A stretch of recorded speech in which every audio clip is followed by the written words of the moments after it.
ఎవడ్రా వీడు? కొత్త ఎంట్రీ. ఇది నీ పెరేడ్ గ్రౌండ్ కాదు. Walk fast. Sir IPS officer sir, academy topper sir. ఇక్కడ ఆల్ఫాబెట్స్ ఉండవు, ఓన్లీ నంబర్స్. వీడికి ఆ బ్లాక్ స్లేట్ ఇచ్చి డీటెయిల్స్ రాసి లెఫ్ట్ రైట్ సెంటర్ ఫోటోస్ తీయండి. వాడు వీడు ఏంటి సార్, కాస్త డెకరం మెయింటైన్ చేయండి సార్ ప్లీజ్. వీడి గురించి విన్నాను, యూనిఫామ్ ఉన్నా లేకపోయినా బిహేవియర్ లో తేడా ఉండదని. కాండక్ట్ ఇష్యూస్ వల్ల ఓసారి టర్మినేట్ అయ్యాడని. చూద్దాం ఈ ఖైదీ యూనిఫామ్ లో ఎలా బిహేవ్ చేస్తాడో. ఖైదీ యూనిఫామ్ ఏంటి సార్, ఇది రిమాండ్ పీరియడ్ కదా. Shut up! I hate civilian costumes in my compound. It has to be either khakis or qaidis. వీడు బట్టలు ఉడదీసి మెడికల్ టెస్ట్ పంపించండి.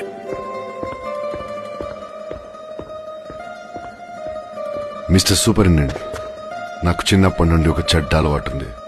What? Right from my childhood, I just have one bad habit.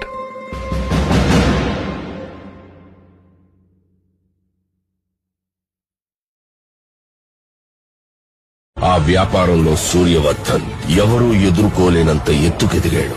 వ్యాపారాన్ని భద్రంగా కాపాడుకోవడానికి 5 partners ని మూల స్తంభాలుగా ఎంచుకున్నాడు. Bhargav, Rajendra Desai, Andrews.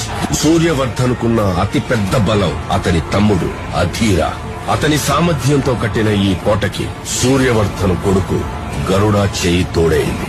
వారిద్దరి సారథ్యంలో కేజీఎఫ్ ఎవ్వరూ ఊహించలేనంత భద్రతలో ఉంది. అయితే ఆల్రెడీ ఇంకొకటి అడుగు అక్కడ పడిందన్న వార్త ఎవ్వరికీ తెలియదు.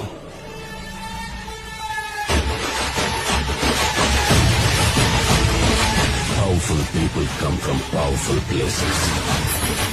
ఆండ్రూస్ ఎప్పుడైతే బాంబేని లాలీపాప్ ఇచ్చినట్టు ఇస్తానన్నారో, రాకీకి ఆ సముద్రం కూడా ఒక బావిలా కనిపిస్తుంది. సముద్రం వేరే చోటు ఉందని వెతుక్కుంటూ వెళ్లాడు. బెంగళూరులో గరుడను చూశాక రాకీ కన్ఫర్మ్ చేసుకున్నాడు, here is a man who comes from that powerful place. అందుకే అవకాశం దొరికినా అతన్ని చంపలేదు, వదిలేశాడు. కేజీఎఫ్ ని ఏలడానికి ఒక సైన్యం కావాల్సి వచ్చింది. అందుకే రాకీ గరుడని అందరి ముందు చంపేశాడు. చూసే వాళ్ళ గుండెల్లో ధైర్యాన్ని నింపి వాళ్ళని సైన్యంలా చేసుకున్నాడు.